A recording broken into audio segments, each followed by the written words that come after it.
Okay, let me start this out by saying that I am very uncomfortable making this video. I think it's worthwhile. I think it's something we should talk about.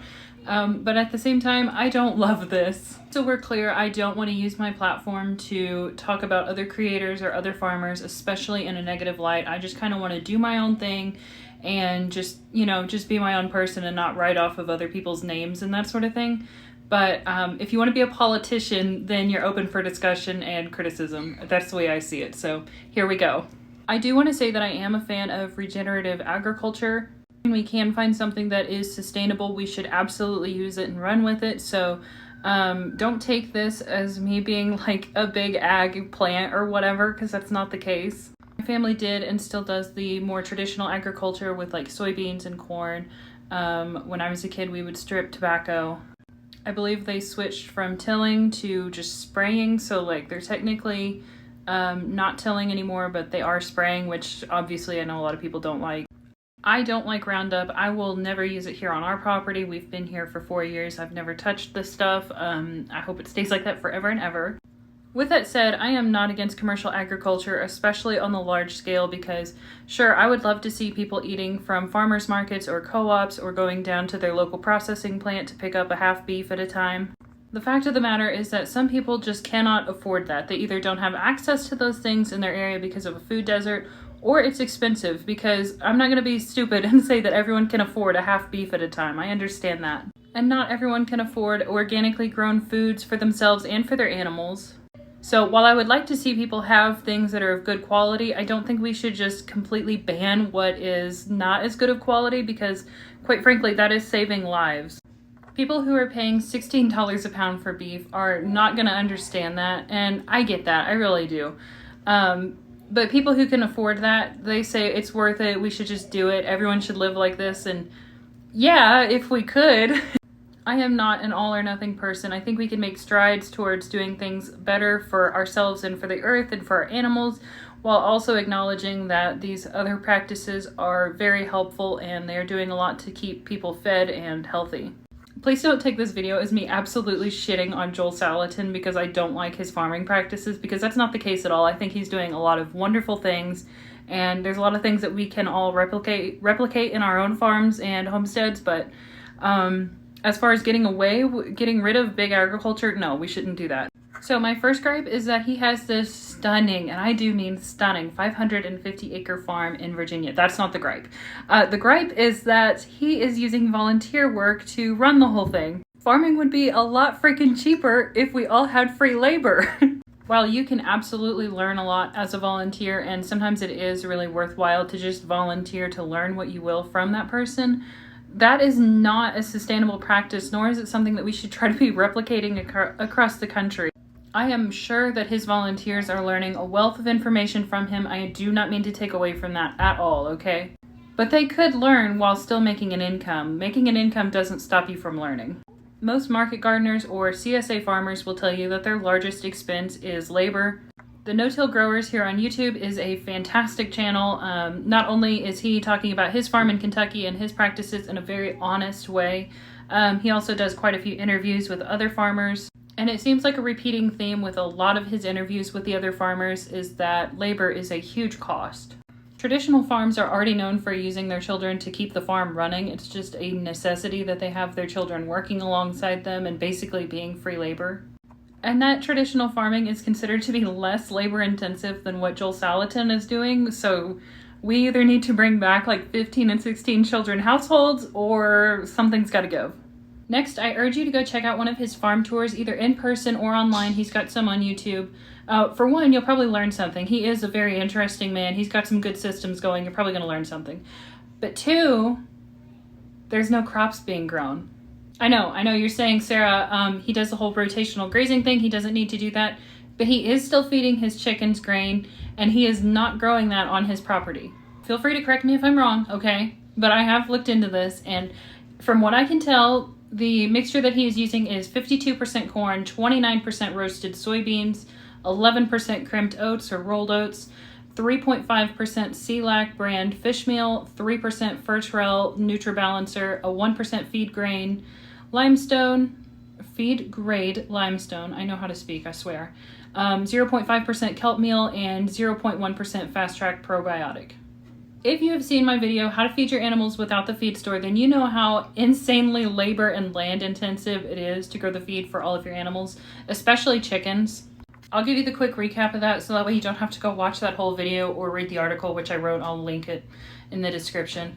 But basically, each Cornish cross is going to need 885 square feet per bird to grow all of their food from the time they hatch until they are ready to butcher. And alternatively, if you want a heritage breed meat bird, they're going to take longer to grow and therefore they're going to need to eat more food. So they're going to need 1,300 square feet of space to grow all of their food. So if you wanted to raise 52 meat birds, which is equal to 208 pounds of meat, so 1 chicken dinner per week, you would need between 46,000 and 67,000 square feet to plot all of their food, which is equal to 1 to 1.5 acres. And as far as I can tell, Joel Salatin's Polyface Farms has around 4,000 meat birds. These are heritage breed chickens, so they will need to take longer to grow, and they're going to eat more food over that time. But on the plus side, a heritage breed chicken is going to be able to forage a bit more and be just a little bit more self-sufficient, though not totally self-sufficient by any means.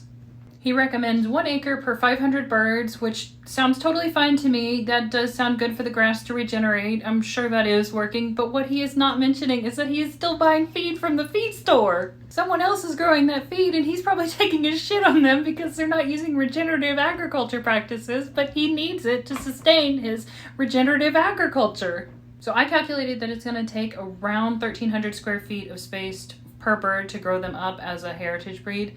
Let's just cut that in half. Let's say that he is taking care of half of his feed just through the pasture that he is rotationally grazing, and say like 750 square feet is needed to grow their feed. 750 square feet times 4,000 birds is 3 million square feet. In case you're wondering, that is 68 acres. That is a lot of land. Okay, reality check. That calculation is based on someone doing this by hand on their own farm. This is not including like the amazing large implements that we need to do this large scale. That is way more effective, way more efficient than someone trying to do all this in their backyard. But Joel Salatin is a back to the land kind of guy who talks about rugged individualism and all those things. So I don't see a way that one person could manage 68 acres on their own. Most market farmers will tell you that you need about 1 worker per acre that you have going. Granted, soybeans and corn are not quite as intensive as rotationally swapping out your crops, but still, that's a lot of land. 68 acres is a lot of land. So let's just say that every person could somehow miraculously manage 5 acres, which again, most market gardens say 1 acre per person. That's still 13 and a half, 14 workers that you would need. So yeah, 14 workers you would need to just raise the feed for your chickens, and that's not including all the labor that goes with raising chickens. Chickens are not one of the most labor-intensive animals to raise, but they're certainly not something that just happens. You still need workers for that too, and it's 14 people is a lot of people to put on the payroll. I can hear you through the screen. I know you're saying, well, he's going to use farm machinery, like we're not going to just hire that many people. That stuff is expensive. Have you looked up how much it costs to replace a combine tire lately? Oh my god! Used tractors are extremely high. Even from the 80s, they're high. And you know what happens to tractors from the 80s? They break down. So you're either going to spend a lot on a new tractor or you're going to get an old one and you're going to get a really good education on mechanics and fixing shit. Another issue I find is he preaches about building up our soil, which we should all be doing. Okay, I'm not against that at all. But he talks about having like your wood chips and mulch and compost and manures dropped off at his farm. If everyone did that, we wouldn't have this wonderful wealth of it to pull from for ourselves. That's not something that we have enough of to go around right now. Okay, I sat down to edit this and I realized that 25 minutes of this have 0 audio, so here we go, part 2 I guess, whatever. This isn't frustrating at all. If there's any weird gaps in what I've said, please leave a comment. I will answer you to the best of my ability. I don't know what I'm going to be missing now. This is so fun. Anyway, this next section, I'm going to be talking about Joel Salatin, what he's missing the mark on economically, and a gripe I have with him personally as a human being, okay? I can say that now because he is a politician. I am not the first person to catch this financial issue, and I'm sure I won't be the last. Chris Newman is a great launch point to talk about this. Chris and his wife Annie, I am mostly mentioning Chris because he is the one who wrote the article that I'm about to mention here in a minute. But Chris was a DC-based engineer who ended up buying a farm about 3 hours away from Polyface, and he was using Joel Salatin's methods to start his farm up. So Chris and Annie started their farm selling eggs, beef, chicken, and pork, I believe, not too far from Joel Salatin. And they were using the practices that Joel Salatin had prescribed, like the rotational grazing. After 6 years of farming, Chris and Annie had learned quite a few lessons, and Chris wrote about these in an article he put on Medium, which I will link down in the comments, called "Small Family Farms Aren't the Answer." In this, he talked about how the mobile chicken tractors and rotational grazing in general was a great idea. He had no qualms about that and was very happy about how that treated him and his land and his animals. Their main issue was the financial aspect of things, which I'm going to talk about here in a second. While there are exceptions of very wealthy neighborhoods and just wealthy people in general who are willing to pay top dollar for the best quality food, generally speaking, consumers are only willing to pay so much for food despite how much love and effort and good intentions you put into that food. Part of them have a limit on how much they'll pay out of principle, and most of them have a limit based on their budget. Since there is a limit on how much you can charge per animal or product, that means you've got very tight profit margins. And if you want to make a living off of tight profit margins, you've basically got I would say two, but you've got three options. Option one is to scale up and sell a lot more of that animal. If you are only making about $100 profit per beef, 2 beefs aren't going to sustain you and your family for the year. You need to sell a lot of beef at $100. I made the $100 up, okay, but low profit margins, okay? But if you want to run more cattle, that is a lot more input, both in your feed and in your efforts that you're putting into raising those animals. There's only so many hours in a day that you and your spouse or you and your children can work. So that means you are going to have to get creative and get some sort of investment put into your farm so that way you can put your money into things that are going to systemize and make your farm run more efficiently. So you got to pull more hours out of the day and work more and size up while also finding more capital while you're already spending all of your hours working on this farm. Heaven forbid you have to leave the farm for an off-farm job to pay for your farming habit. So it's expensive and time-consuming to run this farm when you've got such slim profit margins. Option 3, which I don't even consider, is using low-wage labor. A lot of people really underestimate how much work goes into raising an animal up to slaughter. I'm not really going to get into the specifics of that, but you would be amazed by how much time and effort and energy goes into raising those animals. And Joel Salatin's solution of using volunteers just does not sit well with me. I don't even consider that a solution. I actually had a business fail based on this exact principle. Back in 2019, I started a small business I called the Planty Dropper, where we ship plants across the nation, even in Alaska and Hawaii, with no additional shipping charges to those places. I wanted to make the shipping as cheap as possible while using responsibly sourced materials, even going so far as to ship my plants in terracotta planters. What killed my business was not the shipping fee, it was not the eco-friendly materials that were a bit more expensive.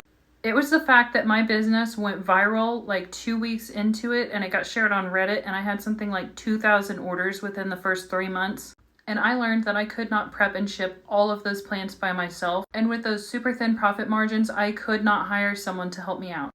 I would have had to have paid someone like $7 or $8 an hour, which is minimum wage, and I did not feel okay with that. I believed I would start a business that was paying people a living wage or none at all, and I went none at all, and the business failed miserably.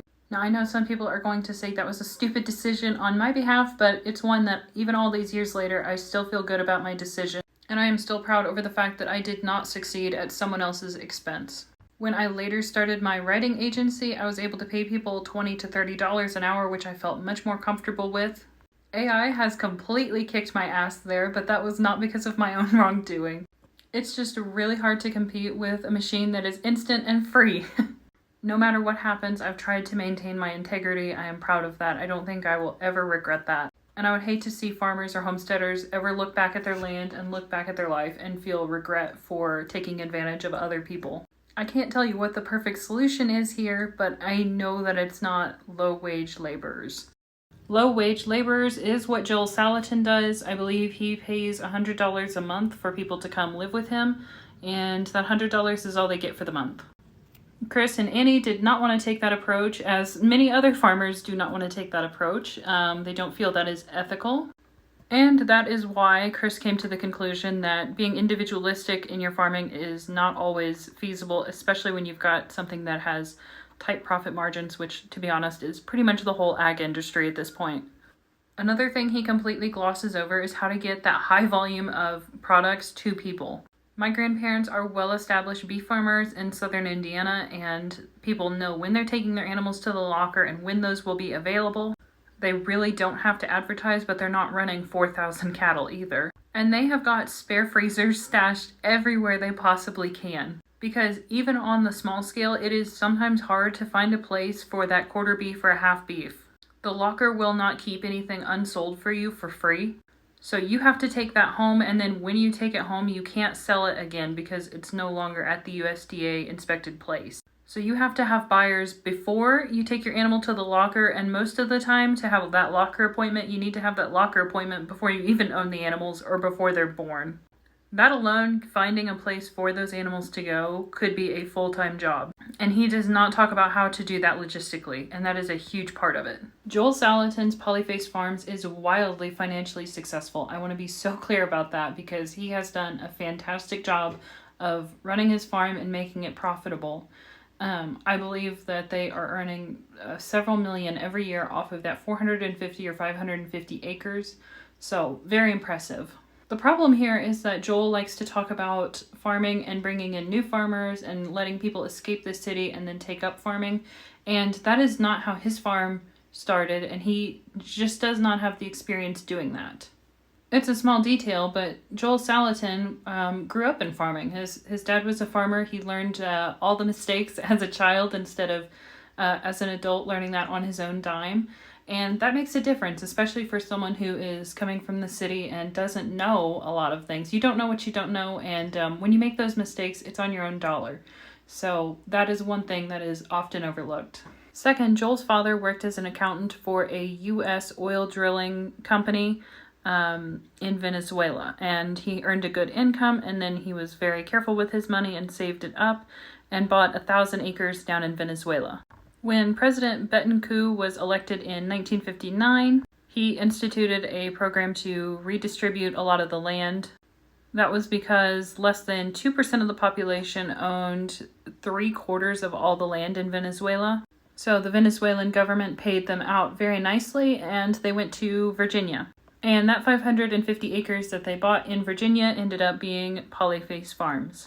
Now, I'm not going to speak down on an inheritance with family farms because honestly, most family farms would not survive had the father not worked and passed that down to his son. Most of the time, the father will work his whole life and get that land note out of the way, and then the subsequent generations after that can benefit from it and finally have a profit. This is why a lot of farmers talk about inheritance taxes killing the small family farmer. That is exactly why. Paying for a farm once is enough. So yes, most American farmers have inherited their land from their family. The issue here is that Joel Salatin is typically speaking to newcomers, and they don't have that privilege. A lot of his calculations are missing out on that land payment, or he does talk about leasing land, which is a fantastic option too. But in more than one of his classes and videos, I've noticed that when he does talk about leasing land or renting land, he completely omits the cost of buying your animals up front. And first-generation farmers are not inheriting animals, and they are not inheriting land, and those are two massive factors that are often overlooked with Joel Salatin. So to circle back to Chris and Annie Newman, in Newman's article, which he wrote in 2019, he wrote, "Small operations selling food nearby still account for less than 3% of the country's household calories and just 1.5% of agricultural production by cash value." That is a USDA statistic that he shared in his own blog post. Now, Chris did not specifically mention Joel Salatin in this article, though if you do know anything about Chris Newman, you know that he was following Joel Salatin's practices. By November of 2019, that same year, Joel Salatin found that article and fired back with one of his own. Joel Salatin's blog post was called Whining and Entitlement. In this article, he wrote, and I quote, "The problem with disagreeing with Chris is that I will be called a racist. That is unfortunate. Is it more racist to play the race card to anybody who dares disagree with you than it is to actually be a racist? I'm bringing this up because all races need to understand that when you use that term, it shuts down communication. So I'm going out on a limb here and saying that anything negative about someone who is not white. For non-whites to assume the default racist accusation fits most circumstances is to stall forward progress, period." Now, mind you, I didn't mention Chris's race at all, and that's because he didn't mention that in his own article. Joel Salatin had the perfect opportunity to fill in the gaps on the financial side of things and answer some questions, and he just didn't. He didn't want to fill in the gaps. He did not want to clarify anything that he had shortcomings on. Instead, he just deflected in the only way he knew how. I will also leave a link to Whining and Entitlement if you would like to read that for yourself. But here is another quote from that in which he says, "The idea that entrepreneurs as individuals and families cannot be successful is to fall prey to a victimhood mentality." He said, "Chris has been farming for what, 6 years?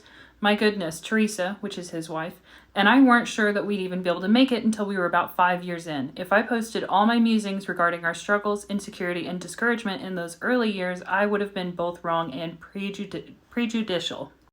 So when Chris talked about his very real struggles penciling out the financials of this and making it work, Joel basically fired back that he does not want to argue with a black man for fear of being called a racist. He said that 6 years of experience wasn't enough and that he was basically whining. So not only does Joel Salatin's plans have a few financial holes in them, but he does not take criticism well, and he is not willing to go through and better explain himself when there are holes in his story. Now, on a personal level, whatever. Every farmer is stuck in their ways and usually won't admit when they're wrong. But that makes me nervous with him being involved in the US government now. He has also made a few claims that are very contradicting to science in general. If he had just read a few PubMed articles, he would have not said some of the things he said, which I'm not going to get into the details of those. This is not supposed to be a Joel Salatin slam piece.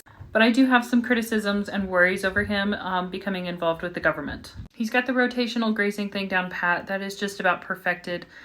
He does not talk about where his grain is coming from. He is not involved in the production of the grain for his chickens. His pigs are also not just completely living off the land. They need some kind of supplement as well. You can give them scraps to supplement, but I don't know about you. We don't produce enough scraps in our household to take care of that many animals.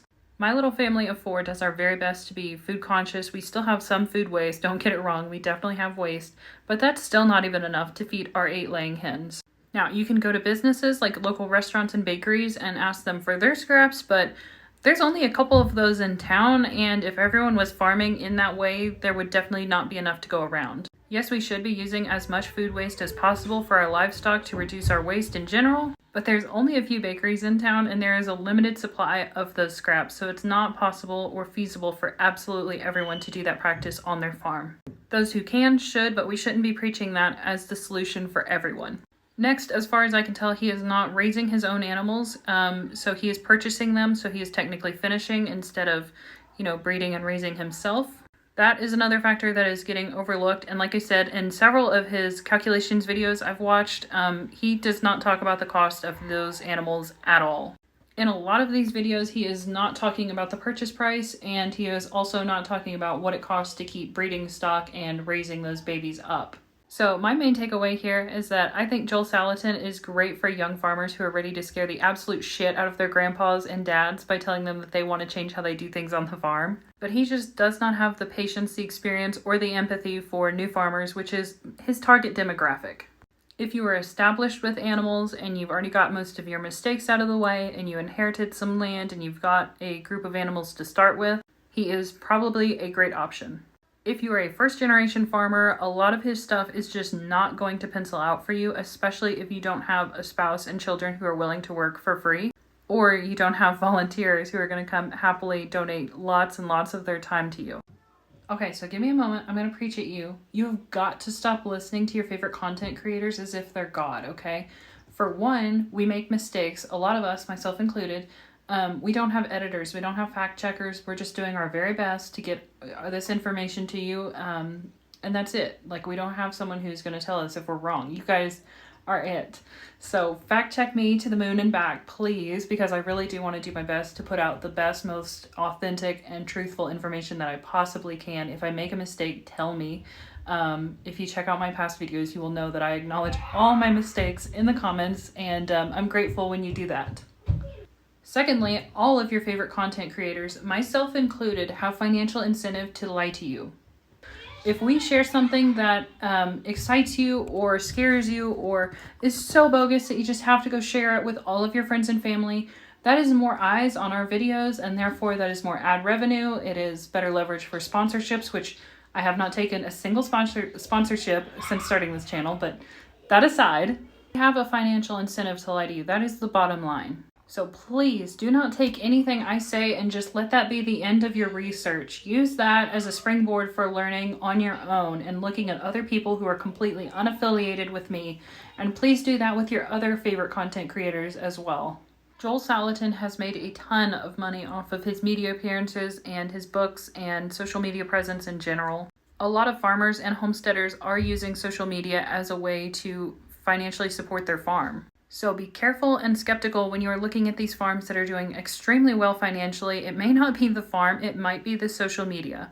And before you make a really big move and decide to uproot your life in the city or the suburbs and go start your own farm, make sure you are looking at more than one content creator and you are not just following one single guidebook to get you through there, because there could be some major hidden pitfalls in there that other people have not discussed because they either haven't noticed them or they're afraid of getting canceled.